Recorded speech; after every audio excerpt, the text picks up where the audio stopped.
This Parsha Podcast is dedicated by the Davudnia, Wise, Shamulian, and Shiroka families in loving memory and leilui nishmas Shlomo ben Avraham, who passed away this week. He was a remarkably sweet and good man, and he will be missed by his family and all those who knew him. May his soul be elevated in heaven. Parshas Beshalach begins where Parshas Bo left off. We finally have the Exodus. The Jewish people leave. They leave with great fanfare, with miracles, with signs, with wonders. It seems like Egypt is in the rear view mirror, but 7 days later, we have a Mexican standoff. Nay, an Egyptian standoff. The Jewish people are trapped. They're encircled. They have their backs up against the wall. Against the seawall, that is. And Egypt, with all of their chariots and armed warriors, they have surrounded and encircled the nation. And these two camps don't get close to each other for the whole night. And in the morning, Moshe is praying, and the nation is instructed to go. Where to? We're surrounded. Where is there to go? Go into the water. Jump into the water. Descend into the sea, and God will take care of you. And the nation descends into the water, and the sea splits. And we have one of the most dramatic events in the whole Torah. The nation is walking in dry land, and the water, the sea, is like two walls on either side of them. The Egyptians make the ill-fated decision to follow them, and the waters come crashing down upon them, and then the nation emerges, and they erupt into spontaneous song, the song of the sea. So to begin our analysis and study of this episode, I want to begin with an interesting question. The nation is told to march into the water, and the seas split, and they become like two walls, one on the right and one on the left. And our sages tell us that the waters of the sea split into 12 walkable paths, one for every tribe. And the nation enters the dry land amidst the sea. And the Egyptians make the unfortunate decision to pursue them, and the waters come crashing down upon them, and they die. The righteous die like lead. The wicked Egyptians die like drowning straw. But the Jewish people are forever and indelibly moved by this story. And the Egyptians would fasten gold to their chariots, and the Jewish people made hay by the splitting of the sea.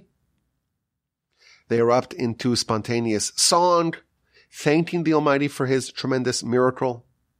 And then they begin to stockpile all the gold, and Moshe has to drag them away, and they travel for 3 days without water, and they're having Mara, and the waters are bitter, and God directs Moshe to throw a stick into the water, and the waters sweeten, and the Parsha continues. We read about the manna, of course, and the quail, and they're stranded again without water. Moshe strikes the rock, and it emits water, and the Parsha ends with the war against Amalek. But let's focus, at least for now, on the splitting of the sea. Our sages tell us that the waters were foreboding. They were fearsome. They were raging. They were stormy. And it was terrifying to enter. But the nation entered. But they didn't enter all as one. It wasn't this uniform plunge into the water. There was one man. His name was Nachshon Ben Aminadav. He jumped in. He jumped in to the stormy waters, and he was the first one to go in, and everyone followed. He was the first to rely on Hashem completely, that the Almighty will keep his word. The Almighty says to go in the water, you jump. And the Talmud tells us an incredible Talmud in the book of Sota, page 37a, there was a discussion. Moshe tells the Jewish people, it's time to go into the water. You look at the water, and it's a vortex. It's a gale. It's swarming. It's stormy. It's raging. It's roaring. And no one wants to jump in. And all the people are having discussions and deliberations. And they were saying, well, why don't you jump in first? And, well, why don't you jump in first? Long discussions about who should go in first. And without any discussions, and without any prompting, Nachshon Ben Aminadav, Nachshon, the son of Aminadav, he jumps in. He doesn't dip his toe in, he leaps in. And then we read how the waters didn't quite split. And only once they got to his nostrils, and he's about to die, he's about to drown in a really tragic fashion. You know, if you survive hundreds of years in Egypt and you actually left and you're 7 days out, this would be a very unfortunate time to die. And he cries out, and we read his prayer. And right when he couldn't go no longer, the sea split. Now, who is this Nachshon character? Who is this Nachshon Ben Aminadav? So the truth is, he already appears earlier in the Torah. In Exodus chapter 6, we read how Aaron married Elisheva. Elisheva bas Aminadav. Elisheva, the daughter of Aminadav. And she was the sister of Nachshon. So Nachshon is Aaron's brother-in-law. And he's mentioned in the context of the marriage of Aaron to his sister Elisheva. Now Rashi tells us, very interesting, that the reason why Aaron married Elisheva, it's because of Nachshon. So the fact that he's mentioned, it's not just by random chance. Let's list her family members. The reason why Aaron married Elisheva is because he inspected her brothers, because there's a principle that if you want to know what kind of sons you will have, look at their maternal uncles. And therefore Aaron was very concerned about what kind of sons he would have. And then he looked at his prospective bride's brother, Nachshon, and he said, I want to have sons like Nachshon. And therefore he married Elisheva. So Nachshon is very special, obviously, because Aaron specifically sought to marry his sister. Now he's going to go on to do great things. He's from the tribe of Judah.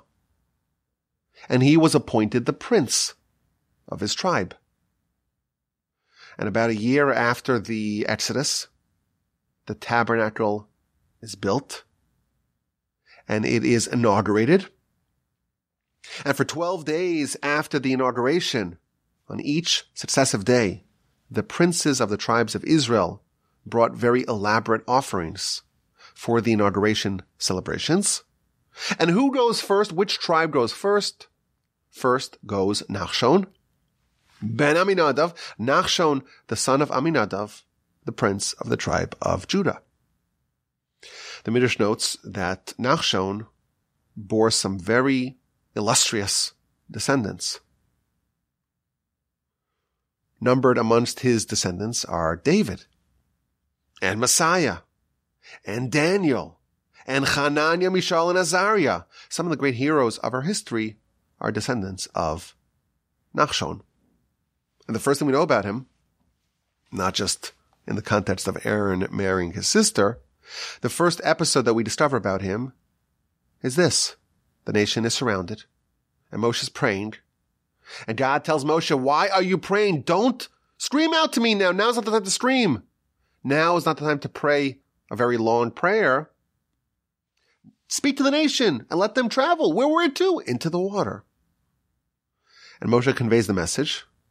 And everyone's debating what to do. Everyone's talking about it, discussing. Let's have a board meeting. Everyone's terrified to jump in the water. The water's so terrifying. Some are even complaining. Moshe, why did you extract us from Egypt? To just die here? Are there insufficient graves in Egypt? And Nachshon jumped. And the waters were raging.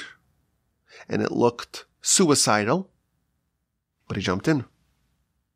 And when the water reached all the way up to his nostrils, the water split. As an aside, this is an example of an idea that we see in many places throughout our literature and philosophy.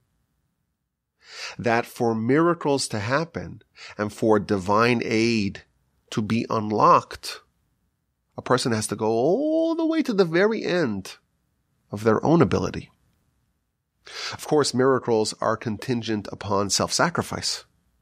If you want God to come and help you, you gotta be committed 100%.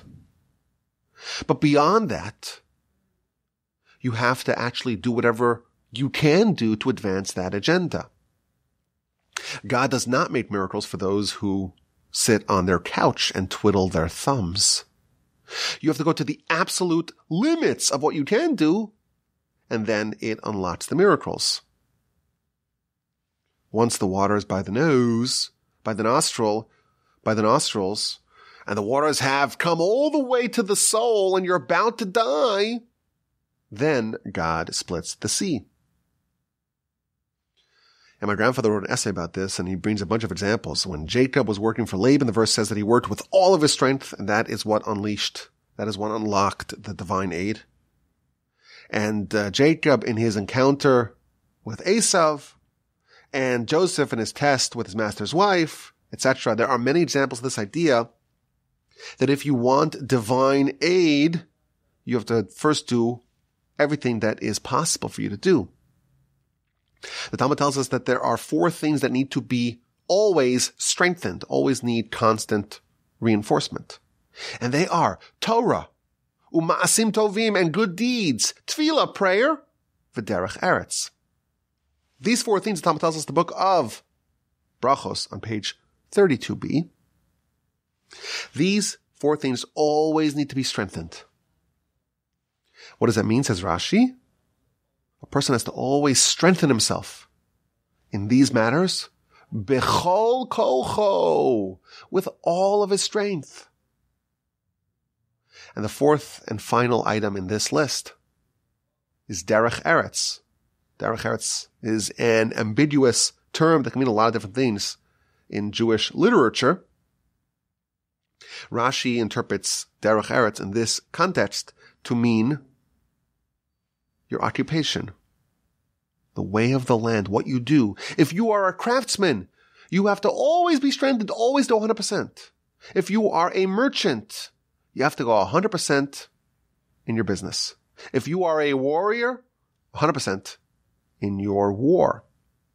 Whatever you want, spiritual matters, or even material matters of this world, the Talmud tells us, you need to always reinforce it. You need to always strengthen it if you want to unlock divine aid. Now, this does not mean that you have to give 100% to succeed. You could succeed even without 100%. But the type of success that is the byproduct, that is the result of the Almighty intervening and saying, I'm here and I'm going to give you some divine aid, that has a precondition. And the precondition is that you got to go b'chol kocho with all your strength. You got to go all the way until the water reaches your nostrils, and only then will the miracle happen. My grandfather, of blessed memory, when he founded his yeshiva in 1948, it wasn't like today. Today, yeshiva, you go, and they got chicken for dinner, and there's plenty of food, and the rooms are climate controlled, and there are plenty of creature comforts to make sure that the students can study properly. In 1948, when he founded his yeshiva in Be'er Yaakov, a city in central Israel, the whole country was living in austerity. And there wasn't this infrastructure to support the yeshiva. And there was real, literal starvation in the yeshiva. And my grandfather went to the Chazon Ish, who was the leader of Torah Jewry at the time. And he said, I have to close my yeshiva. I don't have food to buy bread. I don't have money to buy bread for my students, much less to pay a staff and a faculty. And he remembers that the Chazon Ish said, pointed to his nostrils. You want a miracle. You want divine aid. You want to have the Almighty support your yeshiva. It's got to go all the way to your nostrils. Only then does the sea split. So this is an idea from Nachshon. This is epitomized by Nachshon. He jumps into the raging sea, and the waters do not split. And when he's about to drown, only then does it split. Continues the Talmud. At that time, Moshe was praying. And he was engaging, as you imagine you should do in a time of need. He was engaging in a long, heartfelt prayer to the Almighty. And when I says to him, what are you doing? My beloved ones are drowning. And you are praying in a long fashion? Go tell the nation it's time to get a move on it. So after Nachshon jumps in, everyone else follows him. And eventually the water split and the miracle is brought to the surface. Concludes the Talmud. In this merit, because of this, Judah, the tribe of Judah, merited that they are the tribe of the monarchy. Judah, they sanctified God. And for that, Yisrael, Mamshalosav, that is why they are in control. They're the kings of Israel. Nachshon is the one that earned the monarchy for the tribe of Judah. So we have a story and we have a great hero, Nachshon. Everyone's scared to go in the water. It appears to be a recipe for sure death. And everyone says, well, why don't you go in first? Why don't you try it first? While everyone's talking, everyone's discussing, everyone's debating the merits, Nachshon jumps into the water. And the Talmud stresses, he doesn't walk in. He jumps in. He leaps in. And in this merit, the monarchy, the Davidic monarchy, the Messianic monarchy, come from Judah, from the descendants of Nachshon. Now elsewhere, the Midrash probes the question as to why Judah merited to be the tribe of the kings. And it offers a variety of reasons.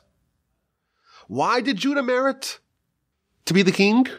So it says, well, because he admitted in the episode of Judah and Tamar, he was, in front of everyone, he was brave enough, upstanding enough to admit that he was the guilty party. So it says the Midrash, well, that's not sufficient. He admitted, and that's a great merit, but that would not be enough to earn him the eternal monarchy. Well, maybe it's because he intervened when the brothers wanted to kill Joseph, and he said, let's not kill him. Maybe that's why Judah merited the monarchy. He says, no, that's not sufficient. Well, maybe it's when he tried to save Benjamin, and he said, let me be in Benjamin's place. After Benjamin was framed by Joseph, we know the story. Joseph places the goblet in the satchel of Benjamin. And he says, okay, Benjamin's my slave now. Y'all could go home. And Judah says, I'll be in his place.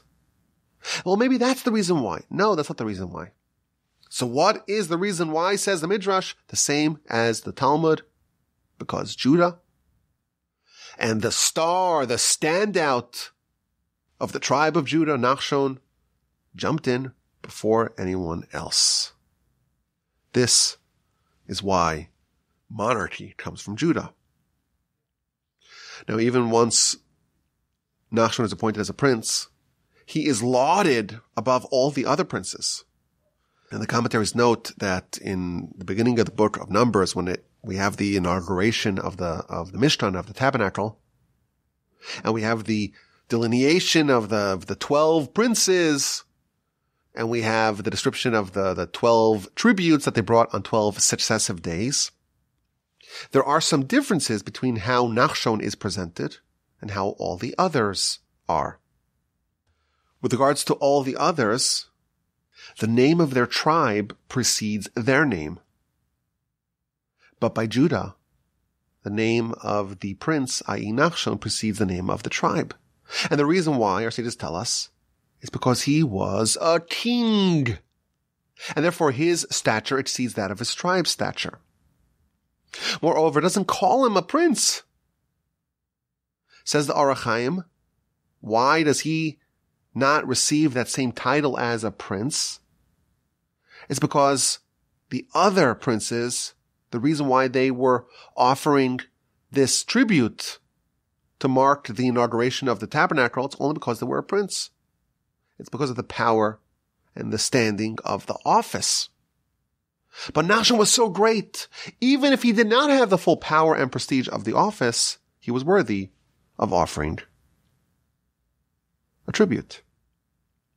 So we have a story. The nation is surrounded by the Egyptians, and they are in mortal existential danger, and no one is willing to take that first step. And Nachshon takes the plunge. Now, I want to study this a bit deeper. I want to kind of ask a question and then develop an idea. Ultimately, everyone jumped into the water. Yes, Nachshon went first, but ultimately everyone went into the water. So what is so special about Nachshon's leap?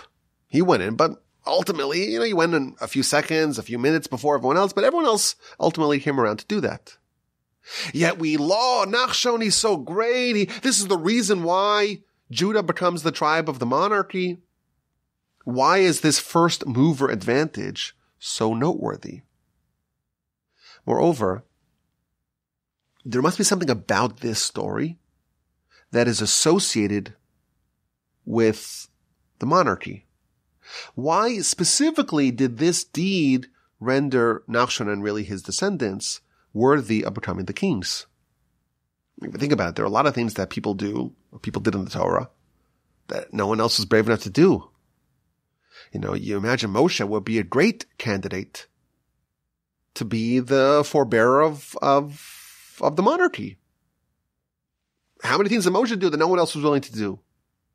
How many great things did Moshe do that no one else even did at all? Nachshon did something, but everyone else did the same thing as well. He just did it a little bit before them. Yet somehow that renders Nachshon as the candidate worthy of a kingdom. Moshe somehow is not worthy of that. So what exactly is Nachshon's greatness, and why does that translate to him deserving the monarchy? So of course, if you study Nachshon and his heroism, it's very easy to see his greatness. There's a bunch of different ways that we can view it.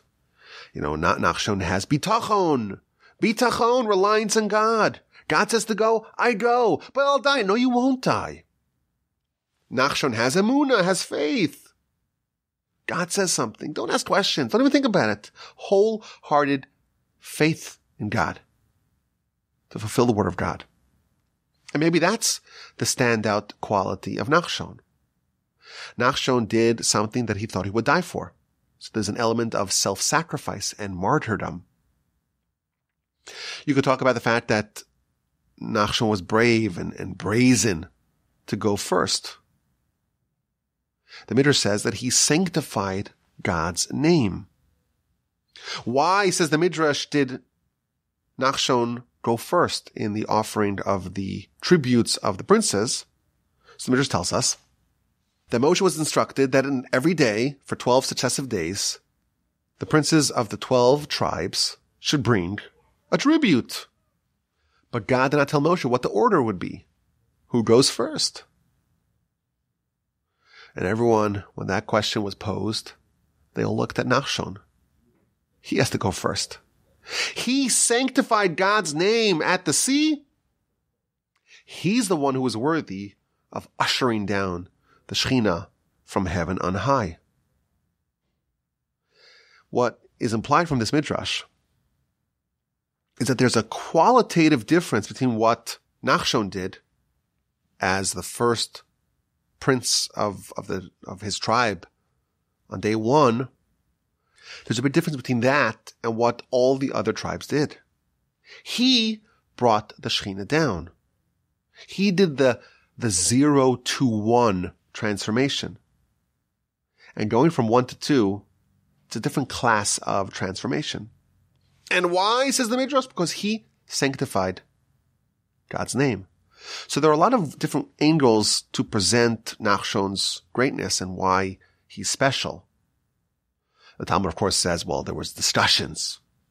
And sometimes you would imagine call for action and not discussions. And even Moshe was praying. Now's not the right time for that. There are times for discussions, deliberations, and prayer. Nachshon understood that this calls for action.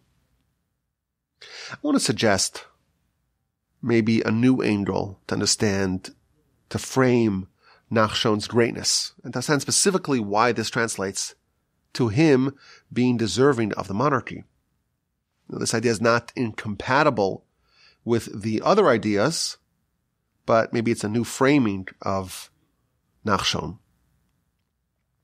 At the end of the Parsha, we mentioned this already a few times, the nation has a war against Amalek.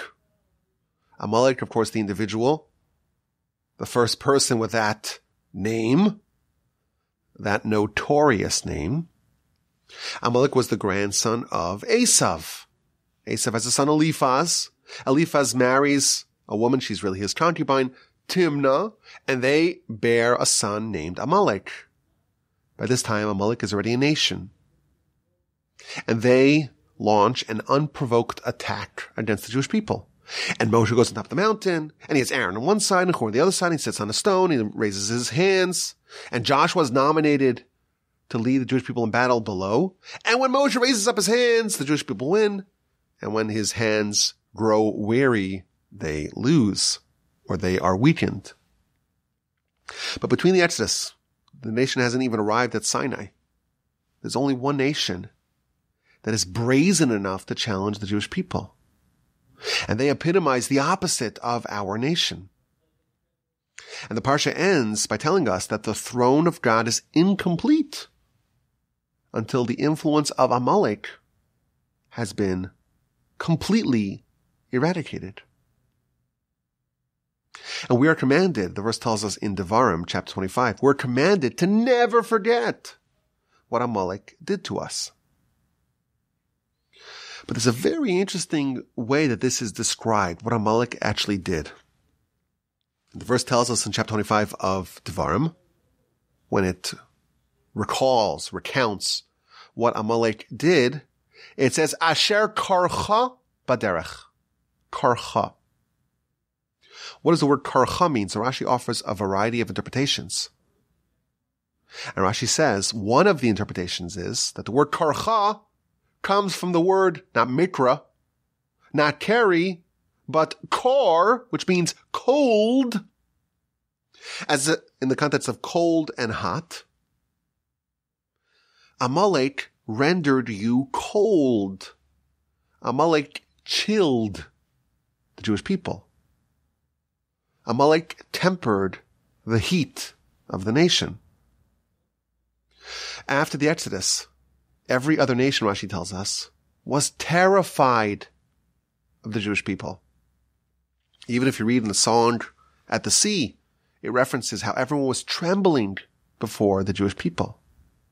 And no one was brave enough or crazy enough to go wage war with the Jews. No one besides for Amalek.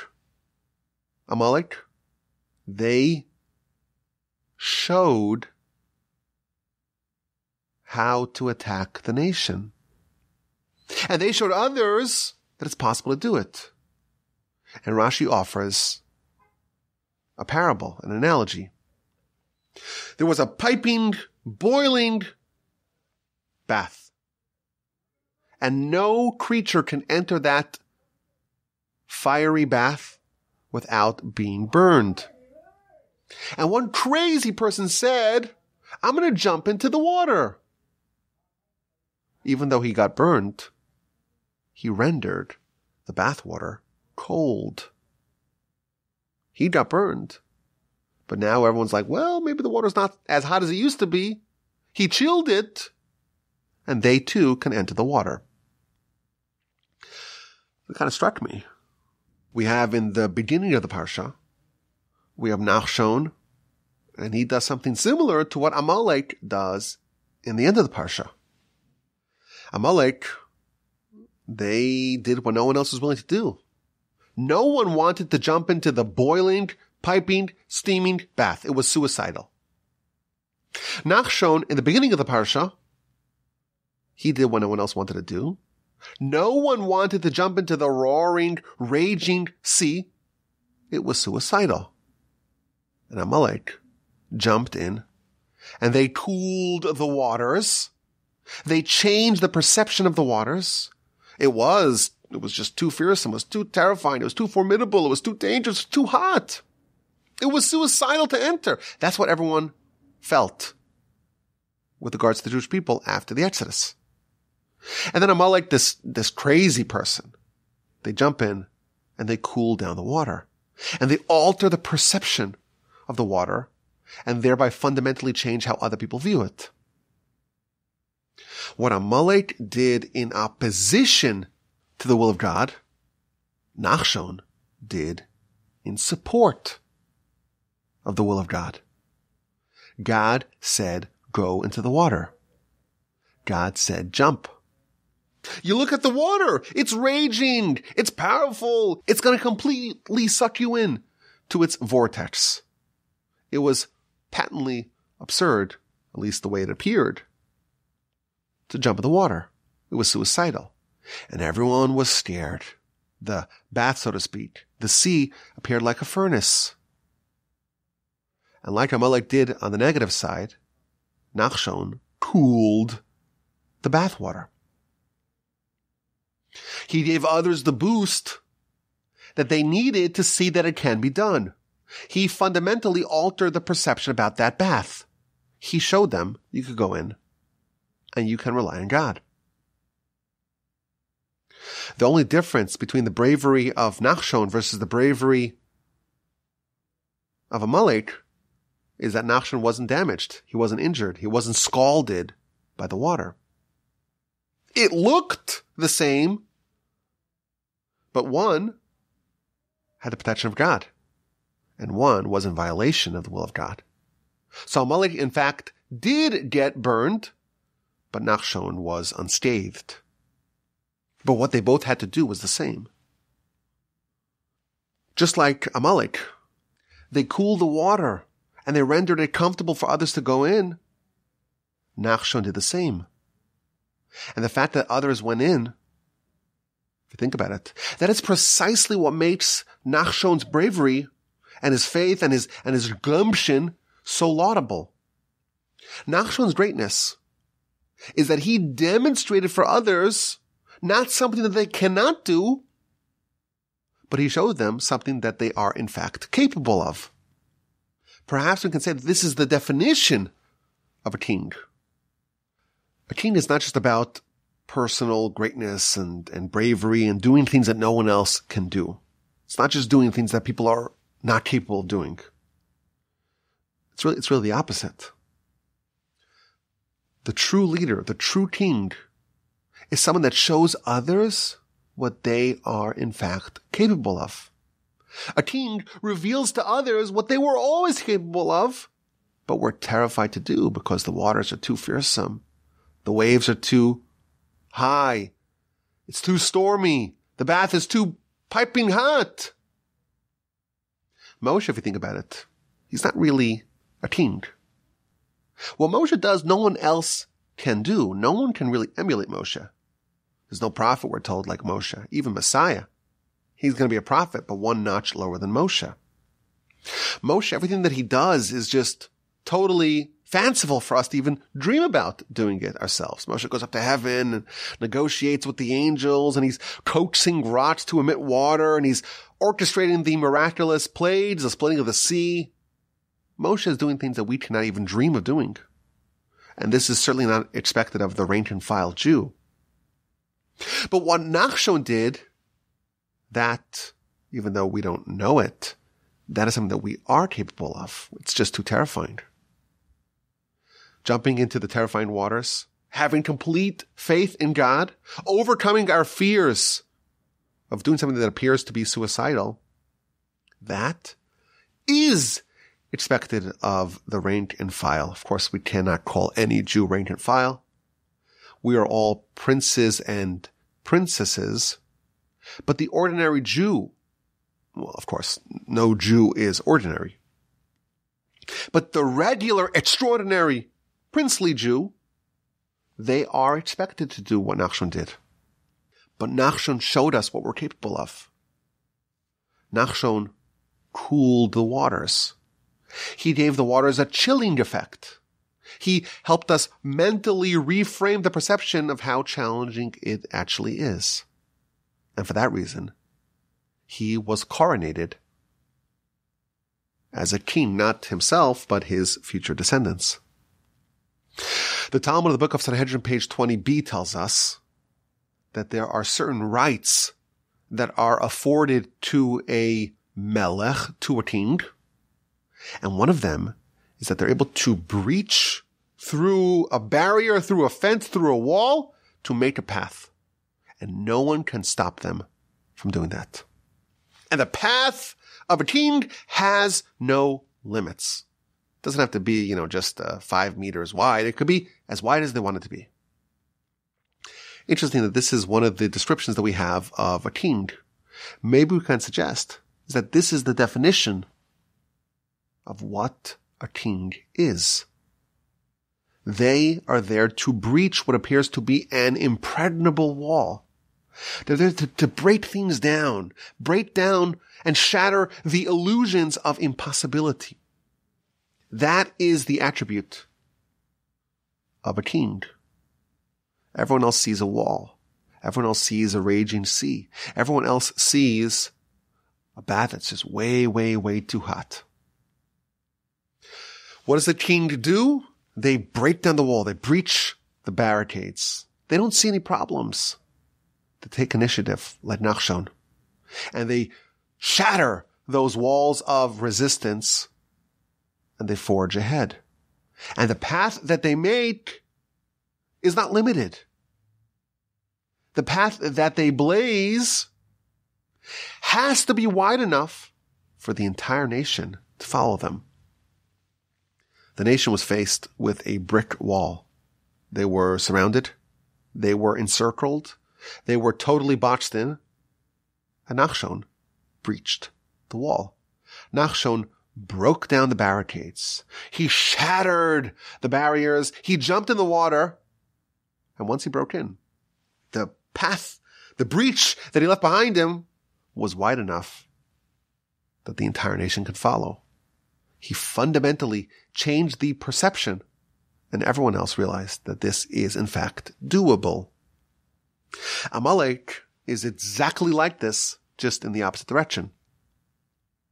They too encountered a stiff wall. No one dared to attack the Jewish people. It appeared suicidal, and in fact was suicidal. But they just jumped in. Unlike Nachshon, they got burned. They were singed. They were scalded by the water. Of course, anyone who violates the will of God ultimately does get singed. But nevertheless, they did, for the evil side, so to speak, what Nachshon did for the Jews. They made it easier for other people to do the same. Nachshon is, on one level, he's the king of the Jewish people. He has this first mover advantage. He showed us what we were always capable of. Listening to God, even though it appears to be terrifying and scary and suicidal, it's what we need to do. And those fears and those waters, it's just an illusion. It's a test. It's a facade. It's a paper tiger. It's smoke and mirrors. Amalek, well, they're the kings for the other side. They have the negative first mover advantage. And so long as this malevolent king yet reigns, the throne of God is incomplete. Now it's interesting. The Talmud tells us that the origins of Amalek are a bit surprising. His mother, Timnah, she wanted to become a Jew. She wanted to convert. And she came to Abraham, and Abraham rejected her. And she came to Isaac, and Isaac rejected her. And she came to Jacob, and Jacob rejected her. But she did not give up. And she said, well, if I cannot join the prestigious part of this family, I'll join the other side of the family. And she became a concubine to Eliphaz, the son of Esav. She said, I prefer to be a maidservant that's somehow tangentially associated with this nation. That is preferable to me than to be a mistress for another nation. And she bore Amalek. Amalek is, of course, the force that has caused us tremendous anguish and pain. And the reason why, says the Talmud, the book of Sanhedrin on page 99b, why did we suffer so much at the hands of the Amalekites? It's our fault. It's because we distanced Timnah. Why, in fact, did Abraham, Isaac, and Jacob reject Timnah's application to convert? So we're not told the answer to that question. But maybe it's because they discovered in her a quality that was manifested by Amalek. And that is this, what we call the first mover advantage or disadvantage. And that could be very terrifying. Because that's the quality of someone who breaches fences, who breaks down walls. The walls, most walls are there for a good reason. And when you see someone breaking down walls and breaking down stigmas and doing things that no one else is willing to do, that of course gives you pause. And they said, this woman's too dangerous. We don't want her. Who knows what kind of norms she will shatter? And maybe the criticism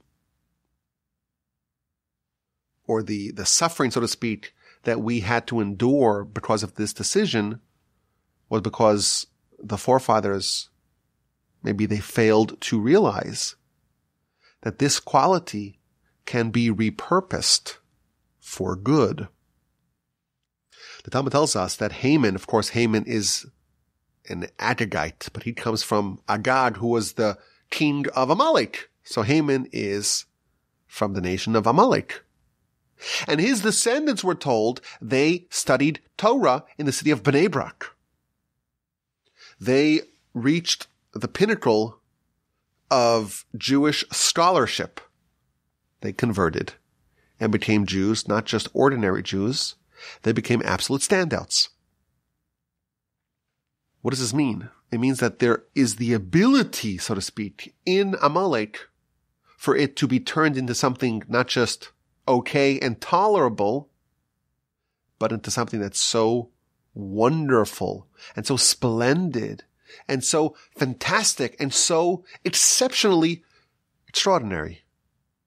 And maybe that's the problem, so to speak, with the decision of the forefathers with Timnah. There was the potential, so to speak, for wondrous greatness in Timnah, the likes of which really we only see in Nachshon and all the other kings that come from him. And maybe ultimately some of it was actualized in the descendants of Haman and Timnah and Amalek and Eliphaz, etc. And until this is done completely, until Amalek is no longer playing for the other side, the throne of God is not complete. If we have a king, a competent and capable king on the other side, that, so to speak, diminishes a little bit from the monarchy, so to speak, and the reign and the hegemony of the Almighty. So there are a lot of lessons that we could take away from this idea. I think it's a fascinating idea just on its own, but maybe one of the lessons that we can take home with us is that there are different ways to do great things. There is the Moshe variety. Moshe was capable of doing things that no one else could replicate. No one could match. Nachshon did something that every single Jew matched. Nevertheless, Nachshon, he is the one who earned the monarchy for Judah. Why? Because he did it first. He did it when people had assumed that it was undoable. And of course, that takes faith and reliance in God and bravery. And it may seem suicidal, but doing something that everyone can do, but being confident and bold and brazen enough to do it first, to chill the bathwaters for others. If you're listening to the Almighty, if you're following His words, unlike Amalek, you can be assured that you won't be burned. The water's not actually boiling. It won't hurt. You won't be singed. You won't be scalded. Quite the contrary. You will have attained some of the qualities of a king. Now, we like to end off our Parsha podcasts that we do from Houston, Texas. That's where we are. In the Torch Center. In the studio, which doubles as a classroom, sometimes an office, a library, but right now it's a studio in the beautiful Torch Center in Houston, Texas. If you want to send me an email, you could send me an email, rabbi@wolbajim.com. You want to see some of the other things that we do here at the Torch Center, visit our website, torchweb.org. Don't forget that our organization only subsists thanks to your generosity and your support and your friendship. And also don't forget, I probably should have mentioned this at the top when most of y'all were still listening. Now at the end of the show, it's just the diehards. But in a couple of weeks, please God, the middle of February, we're going to have our only annual fundraiser. And please save up your money so you can help support Torch and keep the flame of Torch lit and bright. A beacon of Torah throughout the world in 2023. Okay, we like to end the Parsha podcast with a question. Now, sometimes we ask a question and we give an answer. And sometimes we ask a question and we just want to enjoy the question, just to savor, just to ponder, just to cogitate upon it, to ruminate upon it, to dwell within the question. And today's question is of the latter variety. And this is going to be sourced in a very beautiful midrash. Very, very beautiful midrash. Really a delightful midrash. And it's something that I want to just enjoy. Maybe you have an answer. I could think of some answers. You could think of some answers. But the question is just beautiful. So let's enjoy it. You could send me your answers, of course, to the aforementioned email. The Torah tells us that when the nation left, Moshe was taking the bones of Joseph. Now the Midrash at the end of the Torah, the very last thing that happens in the Torah is the death and the burial and the eulogy of Moshe. And who buried Moshe? It was God who buried Moshe. Well, why did God bury Moshe? What did Moshe do to deserve that? Because Moshe tended to the burial of Joseph, God says, okay, I'm going to repay you measure for measure. The Almighty always operates with the principle of measure for measure. Midah keneged midah. Measure for measure. You buried Joseph, I will bury you. But it tells us a remarkable story with a beautiful image. It was time to leave. It was the end of the exile.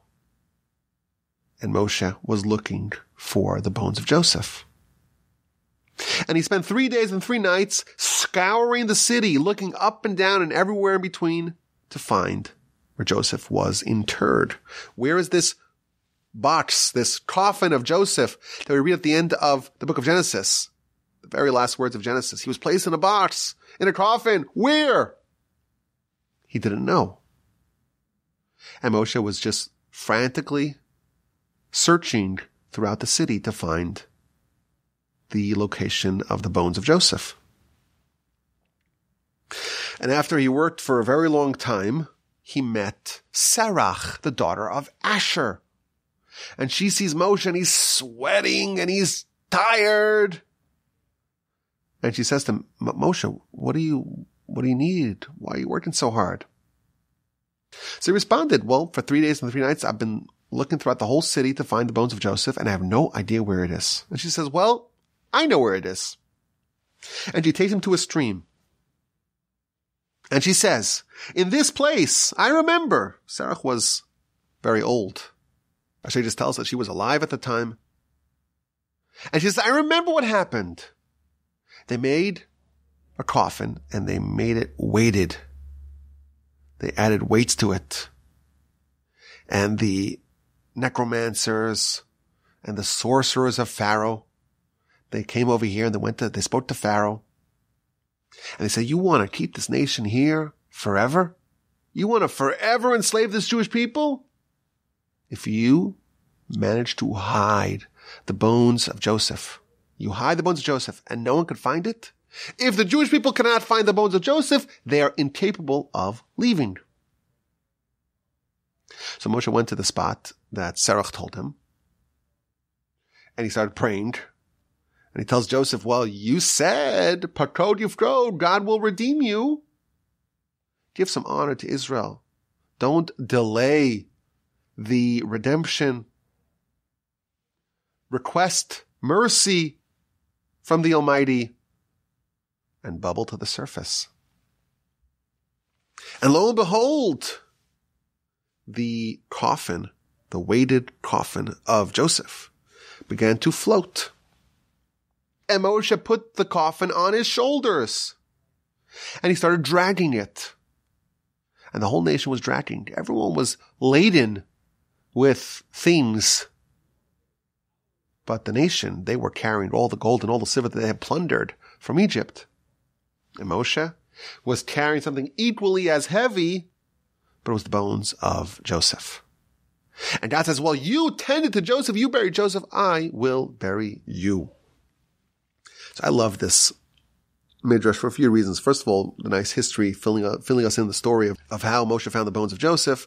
Of course, later on in the book of Exodus, we get a little bit of a different take as to how Moshe found the bones of Joseph. We read about the metal sheet that he put in the water with the words Alei Shar, and that somehow came to play later on with the mating, the construction of the golden calf.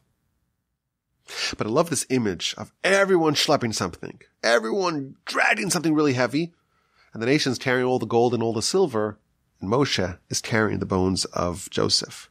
But the question I want to ponder is that everyone agrees, Pharaoh and his necromancers and his sorcerers and Moshe, everyone agrees that if the Jewish people left the bones of Joseph in Egypt, the redemption could not have happened. And the question is why? Why is the redemption contingent upon having the bones of Joseph? Why is that a necessary precondition for the Exodus? That is the question that I love. This is a midrash that I love. Something to savor, something to ruminate upon, something to consider, something to dwell upon. The bones of Joseph, and their power to facilitate and to enable the Exodus. I thank you for listening. It was a joy and a pleasure to share this Parsha Podcast with you, my dear friend. Send me an email, rabbi@wallbetween.com. Have an incredible rest of your day. A splendid rest of your week. A quiescent, uplifting, exuberant Shabbos upcoming. And please, God, with help of the Almighty, we'll talk again next week.